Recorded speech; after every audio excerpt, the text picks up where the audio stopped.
Au nom de tout le monde en Afrique, au nom du mouvement populaire de la révolution africaine, ainsi que les MPRA, au nom de la journée internationale du panafricanisme, le 18 avril 2023, peuple africain, le continent est en train de mourir à cause des manœuvres colonialistes et impérialistes. Les colonialistes veulent nous imposer une nouvelle forme de domination qui est le néocolonialisme. C'est-à-dire une domination par l'intermédiaire de nos propres frères des races, traîtres, corrompus et réactionnaires de la bourgeoisie. Il n'est pas besoin de vous démontrer la barbarie, la cruauté de cette nouvelle forme de colonialisme. Les néocolonialistes utilisent diverses méthodes. Entre autres, la tuerie, assassinat, empoisonnement, corruption avec des sommes colossales d'argent en dollars, la propagande mensongère par radio, journaux et réseaux sociaux. Beaucoup de dirigeants qui, hier, étaient nos défenseurs acharnés ont trahi la cause du bien-être de la communauté noire et africaine. Nos différents territoires sont tombés entre les mains d'une caste qui ne cherche qu'à s'enrichir d'une manière scandaleuse, rapide, révoltante, impitoyable, au détriment des intérêts réels de la communauté noire et africaine qui continue à mourir de faim. La stratégie américaine et des impérialistes en Afrique s'appuie sur nos divisions, nos querelles, nos luttes tribales, qui sont financées par eux, matériellement et idéologiquement, et entretenues d'ailleurs par les sociologues et psychologues américains impérialistes qui sont partout dans nos différents territoires africains. Il ne faut pas parer à cette situation menaçante. Sur le plan interne, nos efforts doivent tendre à balayer toutes les traces du colonialisme. Il va de soi que nos frères des races traîtres qui servent l'intermédiaire aux capitalistes et qui constituent l'espoir d'une politique étrangère doivent subir les rigueurs de notre lutte et de libération totale d'Afrique. Cette lutte doit se mener sous la direction d'un pouvoir populaire, démocratique, panafricain et révolutionnaire. Peuple africain et la communauté noire.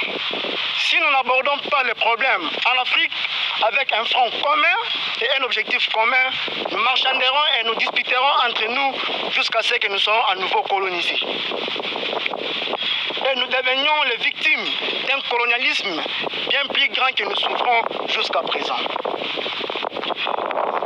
C'est aussi une fausse conception que l'indépendance équivaut à prendre la place des anciens dirigeants coloniaux pour ne rien changer quant à la structure économique, politique, scientifique et culturelle du type colonialiste. L'indépendance, si l'on avait entière et totale entraîné une lutte héroïque et implacable du colonisé.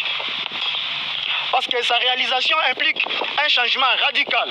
C'est une lutte systématique de décolonisation dont cette lutte est pénible et longue, aliénée sur les champs de bataille. Mais dans l'unité,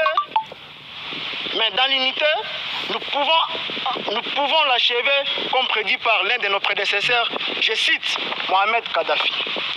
Même si nous ne gagnons pas aujourd'hui, nous allons offrir une leçon aux générations futures pour qu'elles puissent gagner, car c'est à elles de poursuivre le combat et l'achever pour la libération totale. Donc, nous sommes une dynastie de la Renaissance africaine. Jeunes, papa et maman, prenons conscience de notre destin. N'oublions pas l'histoire ou bien le monde t'oubliera. Nous devons s'enraciner de l'histoire pour arracher cette lutte, c'est-à-dire nous devons faire recours aux sources ancestrales. Elle est dure et c'est une utopie de croire que la décolonisation totale et réelle puisse se réaliser sans faire retour à l'histoire. L'humanité nous l'éprouve avec éloquence. Notre détermination dans la lutte nous conduira à la victoire et celle-ci est inéluctable. Sans la lutte, il n'y a pas de dignité. Sans la lutte, il n'y a pas de justice. Sans la lutte, il n'y a pas de liberté. Sans la lutte, il n'y a pas d'indépendance. Sans la lutte, il n'y a pas des hommes libres. Et si nous avons peur de combattre tout cela, alors soyons prêts à embrasser l'humiliation, l'injustice, la domination, la frustration, le mépris. Pas de liberté, pas de dignité, pas d'indépendance. Tout ça parce que nous avons refusé de combattre. Et nous avons en nous les conséquences de plusieurs maux. Et c'est à nous de choisir. Malheur aux dirigeants de la communauté noire et africaine qui bâillonnent les peuples. À bas la réaction internationale. À bas le fantonchisme. Gloire éternelle au peuple africain, afro-descendant qui lutte, matin, midi et soir, pour le bien-être de l'existence de la communauté noire et africaine. La patrie ou la mort, nous vaincrons, on arrive où on meurt, c'est la lutte libère. Tomorrow, Afrique impériera, jour pour jour, la lutte continue. Je dis et je vous remercie. C'est pour ça?